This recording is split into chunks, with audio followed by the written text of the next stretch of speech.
Hello, what is up guys? So a different type of video for me today. I wanted to talk about my experience with an OLED monitor, OLED gaming. This is my Phillips Evnia 34M2C8600. It's 175 Hz, it's a Philips, so it has ambilight as you can see. And I use this monitor a lot and I kind of abuse it. I do not use it as you should with the OLED, right? So I use it for over 4,000 hours as you can see on the on-screen display, and that's a lot. Like the average gamer, the above average gamer that's into these kinds of displays, games or uses it maybe 3 hours a day, right? But I also work at home, so I use it 12 hours a day. So in over a year, I have over 4,000 hours on this monitor. And I use it mainly for video editing, photo editing, doing a bit of spreadsheets, and you know, not really the type of content that you should be doing on an OLED. It's very you know, susceptible to burn-in, and I leave my dock on here. I do not auto hide it. I do have the monitor on a auto screensaver for after 10 minutes and it goes off automatically, but does that cause burn-in? So let's have a look guys.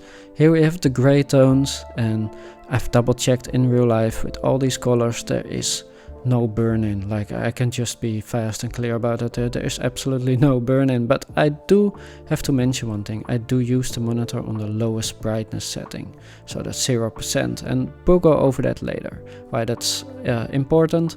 But there it is. Let's have a look at a bit of gaming, because that's what we're for here, right? It's amazing. As you can see, the black, it's real black, and it just looks amazing with games. The colors are so good, and the high refresh rate is obviously really good, and the low input delay of the OLED, like real 1 millisecond, it's hard to go back to a normal monitor, right? So I don't think I can. Speaking about normal monitors, I want to compare it real quick to a quality LCD monitor. Now, Apple is the only brand that makes quality LCD monitors, and here is the difference in blacks at 0% brightness. That's how I use my monitors.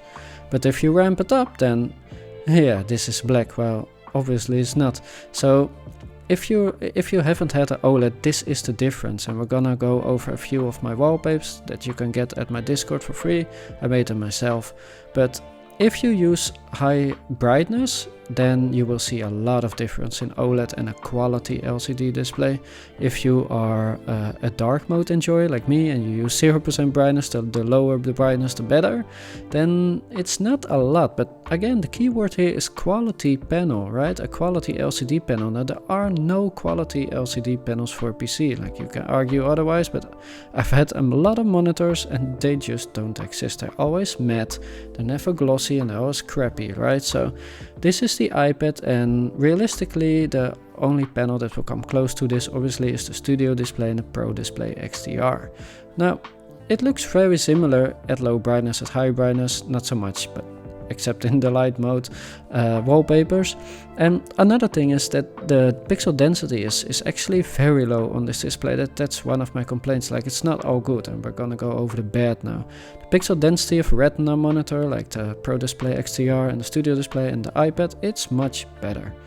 Another gripe of mine is OLED grain. Like, it's very hard to get on camera, but it's like old static TV noise, and this is at 40% brightness. It doesn't matter if you put it more bright, and it's less annoying, but it's still there.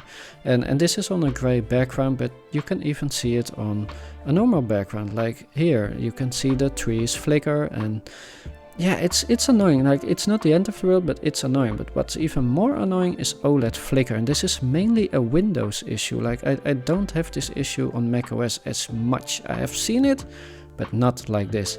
Like, this is bad, and this is Affinity Photo, and no hate to them, it happens in more apps. Like, some apps do it, some don't, and it happens in games, as we will see. Like, you cannot do anything or it will flicker, and it's a mess. You cannot do any serious work on a Windows PC with this monitor. And I don't know if it's this monitor, I'm not educated on that, but it's really annoying. And as you'll see, I'm gonna launch the same application on macOS. This is Affinity Photo for macOS.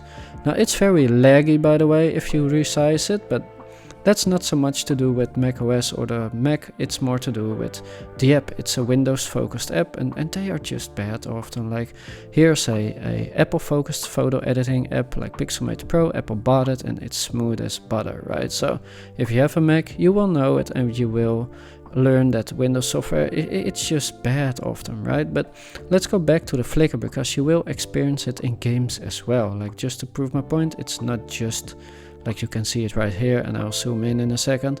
It's not just in Affinity Photo, like here it's flickering and it will stop and it will go and it will stop and it will go, and it's annoying in my opinion. Here we are in the menu and here we go again, flicker.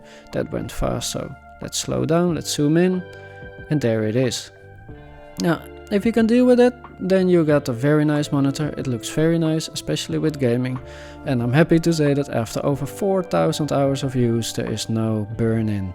And I don't even game a lot, so there you have it. You can safely get an OLED monitor, but you have to use it at low brightness, because I believe that's a huge factor in this. Alright guys, bye bye.